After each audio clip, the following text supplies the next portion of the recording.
Voici toute la vidéo complète sur l'affaire de Balthazar. Après Dubaï Porta-Porti, actuellement c'est Guinée Porta-Porti avec les 400 vidéos sextapes de Balthazar. Avant de vous donner tout le détail en vidéo sur cette affaire de Guinée Porta-Porti, j'aimerais d'abord vous inviter à vous abonner et à cliquer sur la cloche de notification pour ne pas rater mes prochaines vidéos. Une histoire rocambolesque secoue la Guinée équatoriale. En effet, Balthazar Engonga, fils de Balthazar Engonga Ejo, président de la Communauté économique et monétaire de l'Afrique centrale, CEMAC, est aujourd'hui au cœur d'une affaire de sextape sans précédent. Dans les vidéos qui circulent, il apparaît dans de rapports intimes avec des centaines de femmes, parmi lesquelles, des femmes épouses des hauts fonctionnaires équato-guinéens, des nièces et cousines. Balthazar Engonga, le nom du directeur général de l'Agence nationale d'investigation financière, est sur toutes les bouches actuellement en Guinée équatoriale. Depuis plusieurs jours, des vidéos érotiques mettant en scène celui que l'on surnomme Bello circulent sur les réseaux sociaux, provoquant un tollé général.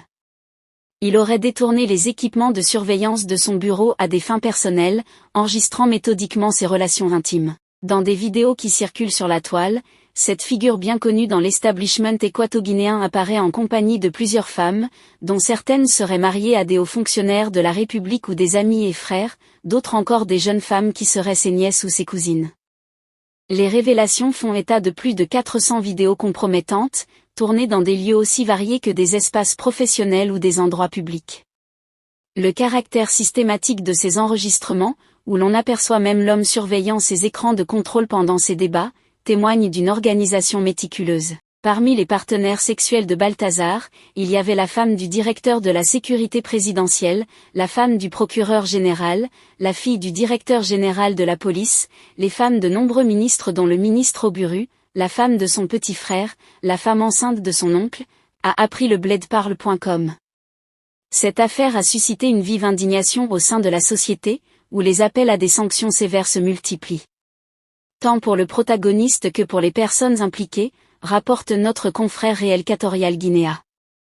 Face à cette situation, le parquet de la République, dirigé par le procureur général Anatolio Enza Nguema, a rapidement réagi en lançant une enquête pour déterminer si Bello est porteur d'une maladie sexuellement transmissible. Les autorités souhaitent ainsi établir si l'homme aurait délibérément utilisé ses relations pour propager une éventuelle maladie dans la population. Il pourrait faire face à des poursuites pour atteinte à la santé publique, un délit puni par la loi équato-guinéenne, précise le média en ligne équato-guinéen.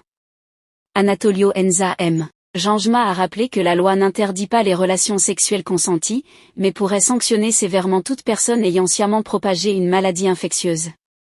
La population est en danger, car derrière chaque femme impliquée, il y a potentiellement des conjoints et d'autres personnes exposées indirectement, a déclaré le procureur Réal. Pour l'heure, les investigations visent à vérifier les éléments de preuve afin de déterminer si des charges peuvent être retenues contre Bello. Ce dernier pourrait être sanctionné si les conclusions de l'enquête montrent qu'il a enfreint les règles de santé publique. Par ailleurs, le parquet a indiqué qu'un audit des risques sanitaires est en cours pour évaluer l'impact potentiel de cet incident sur la population équato-guinéenne. Que ce soit au Cameroun, pays voisin de la Guinée équatoriale, l'affaire Balthazar suscite de vives réactions et alimente les discussions dans les foyers, sur les réseaux sociaux et dans les lieux publics. Les vidéos controversées et les accusations potentielles de propagation intentionnelle de maladies sexuellement transmissibles font l'objet de nombreux commentaires, oscillant entre condamnation morale et fascination pour les détails de cette affaire inédite. Que pensez-vous de cette affaire de Balthazar ? Laissez votre avis en commentaire. N'oubliez pas de vous abonner et de cliquer sur la cloche de notification pour ne pas rater mes prochaines vidéos.